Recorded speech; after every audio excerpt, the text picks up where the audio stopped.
Shalom, salam berkat dari kami untuk pendengar sekalian. Saat ini pendengar akan diberkati dengan program Hari Ini Harinya Tuhan bagian yang ke-8. Sebuah program rohani tentang doktrin Alkitab yang menolong kita untuk semakin tertanam dalam kebenaran firman dan bertumbuh dalam kemuliaan. Bersama hambanya, Pendeta Gilbert Lumendo, STH. Banyak orang merasa doktrin Alkitab sebagai sesuatu yang membingungkan. Tetapi tahukah saudara bahwa doktrin Alkitab intinya adalah memahami Alkitab dengan benar, dengan pemahaman yang sistematis, sehingga kita terus dapat tertanam di dalam kebenaran firman, sehingga kita terus bertumbuh di dalam kemuliaan Allah. Buka hati saudara sekalian untuk menerima berkat-berkat firman-Nya hari ini. Siapa kita sangat menentukan pandangan orang tentang siapa Kristus.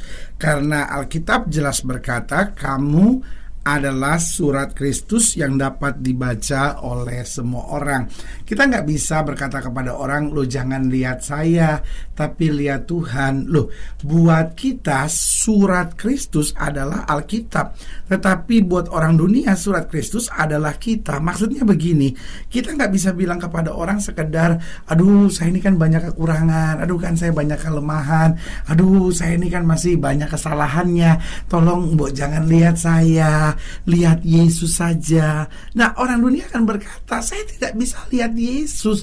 Satu-satunya yang dia bisa lihat adalah anak-anaknya. Nah, dia akan melihat Yesus sejauh anak-anaknya. Makanya ada banyak orang yang anti banget terhadap Kristen, karena dia bilang, saya punya banyak teman orang Kristen juga nipu kok. Saya punya teman banyak orang Kristen juga curang hidupnya.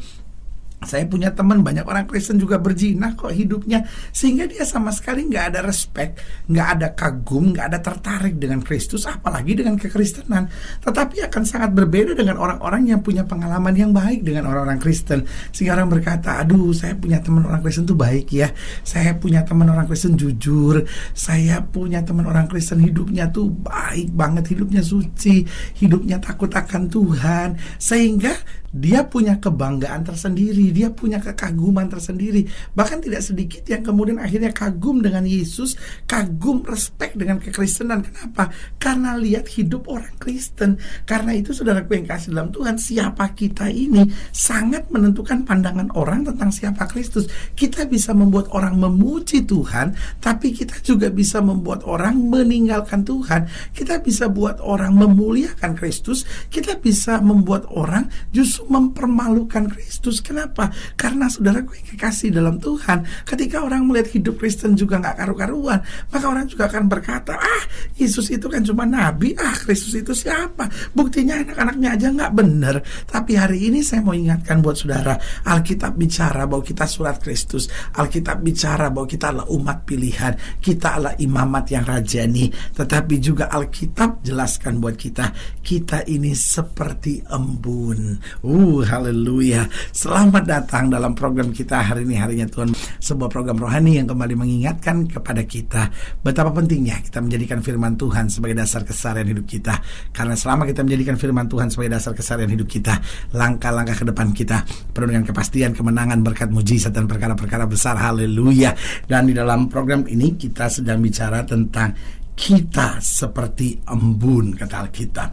Jadi ada banyak pandangan tentang kita dalam Alkitab, tetapi Alkitab juga jelaskan buat kita ada sebuah pandangan yang mungkin jarang disinggung dalam gereja, tetapi ini tertulis dalam Alkitab bahwa kita ini seperti embun. Mungkin gereja biasa berkata bahwa kita adalah mempelai Kristus, kita adalah surat Kristus, kita adalah saksi Kristus, kita adalah bangunan Kristus, kata Alkitab. Tetapi Alkitab juga bilang kita ini seperti embun. Apa sih artinya kita seperti embun? Ini yang kita mau pelajari hari ini. Mika pasal 5 ayat yang keempat sampai ayat yang keenam. Dikatakan demikian, Mika pasal 5 ayat 4 sampai ayat yang keenam. Dan dia menjadi damai sejahtera Apabila Asyur masuk ke negeri kita dan apabila ia menginjak tanah kita, maka kita akan membangkitkan melawan dia 7 gembala, bahkan 8 pemimpin manusia. Mereka itu akan mencukur negeri Asyur dengan pedang dan negeri Nimrod dengan pedang terhunus. Mereka akan melepaskan kita dari Asyur apabila kita masuk ke negeri kita dan menginjak daerah kita. Bahkan ayat 6 dikatakan, maka sisa-sisa Yakub akan ada di tengah-tengah banyak bangsa seperti embun daripada Tuhan. Perhatikan kalimat ini.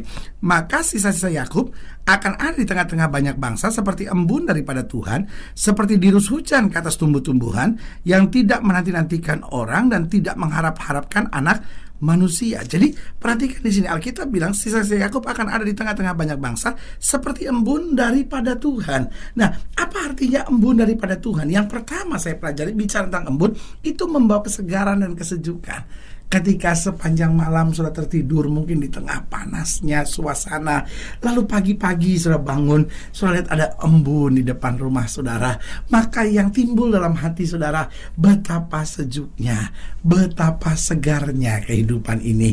Itu sebabnya banyak orang di daerah-daerah tertentu, khususnya di daerah-daerah yang tidak terlampau sibuk, ya kan? Mungkin di kota-kota tertentu sudah terlampau sibuk, manusia udah nggak memikirkan embun, bahkan sudah tidak ada embun karena sudah terlalu banyak bangunan apartemen, ya kan, atau lebih banyak bangunan-bangunan lainnya, pohon-pohon sudah ditebang semuanya. Tapi di tengah-tengah daerah-daerah yang asri sifatnya, di mana bangunan-bangunan belum terlampau banyak, maka pagi-pagi rasanya enak sekali kita bangun lebih pagi ketika hari mulai agak terang sedikit, lalu kita lihat embun, segar, sejuk.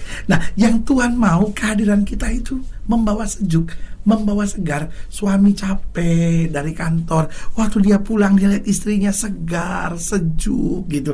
Begitu juga istri-istri ketika dia lelah seharian di rumah, suaminya pulang yang dia lihat segar, sejuk. Anak-anak seharian di sekolah capek, banyak tugas, sampai rumah dia ketemu mama dan papa segar, sejuk. Itu yang Alkitab bilang, kita ini seperti embun. Makanya Alkitab bilang berbahagialah mereka yang membawa damai, karena akan disebut sebagai anak-anak Allah. Karena itu saudaraku yang kasih dalam Tuhan, mari kita sadari, iya ya Tuhan ya, saya ini embun. Saya harus membawa kesegaran, saya harus membawa kesejukan lewat perkataan saya, lewat sikap-sikap saya, lewat perbuatan-perbuatan saya. Yang kedua, kita bicara embun. Embun itu membawa kehidupan. Karena di samping dia segar, di samping dia sejuk, dia juga membawa butir-butir air. Sehingga apa yang terjadi? Oksigen dan air yang ada di atas dedaunan ini, kemudian ketika panas menyerang, maka dia akan turun mengalir sehingga membasahi daerah sekitarnya, sehingga mendatangkan kehidupan. Hidup Kristen juga harus membawa kehidupan. Ketika orang di sekitar sudah mulai putus asa karena situasi ekonomi, ketika orang mulai putus asa karena melihat situasi-situasi yang terjadi, ancaman-ancaman peristiwa-peristiwa yang terjadi, tapi saudaraku yang kasih dalam Tuhan, kita memberi kehidupan, kita memberi dorongan, kita memberi semangat orang-orang di sekitar kita. Lalu yang ketiga, kita ini seperti embun. Apa artinya? Selalu membawa suasana syukur. Di pagi hari ketika kita melihat embun, sulit buat kita untuk bersungut-sungut karena suasananya begitu indah. Yang dalam hati kita cuma bersyukur, ya Tuhan ciptakan indah, ada kicau burung, ada embun yang sejuk di waktu pagi, ada suasana yang manis dan indah, mendatangkan suasana syukur. Begitupun hidup kita, suami-suami saudara harusnya bersyukur punya istri seperti saudara, lalu istrimu harusnya bersyukur punya suami sepertimu. Tapi kadangkala justru suami-suami menyesal, kenapa saya menikah dengan dia, kenapa saya menikah dengan suami seperti itu. Sebagai hamba Allah, saya mau ingatkan, kalau kita seperti embun, maka apa yang terjadi? Suasana syukur akan terjadi. Kadangkala kita bukan embun, kita jadi asap, saudara-saudara, ya kan. Kalau asap bikin perih mata, asap bikin panik suasana, bikin sesak napas, ya kan. Banyak suami-suami tidak menjadi embun tapi jadi asap, banyak istri-istri tidak jadi embun tapi jadi asap, saudara-saudara, ya kan. Yang keempat, saya pelajari kita seperti embun. Embun selalu stabil. Artinya apa? Setiap pagi dia selalu hadir. Begitupun hidup kekristenan kita, biarlah kita stabil. Setiap setiap hari Minggu kita di gereja, ada tantangan, ada masalah, tiap pagi tetap bangun dan berdoa, tiap pagi kita tetap tersenyum kepada suami, terhadap istri, terhadap anak-anak, terhadap orang di sekitar kita. Biarlah kita jadi orang yang stabil. Orang maki kita, orang memfitnah kita, kita tetap stabil, jadi berkat, bawa damai, karena kita dipanggil sebagai embun dari Tuhan. Haleluya. Nah, pertanyaannya gimana sih pendeta? Kayaknya kok dengernya kok enak banget ya gitu.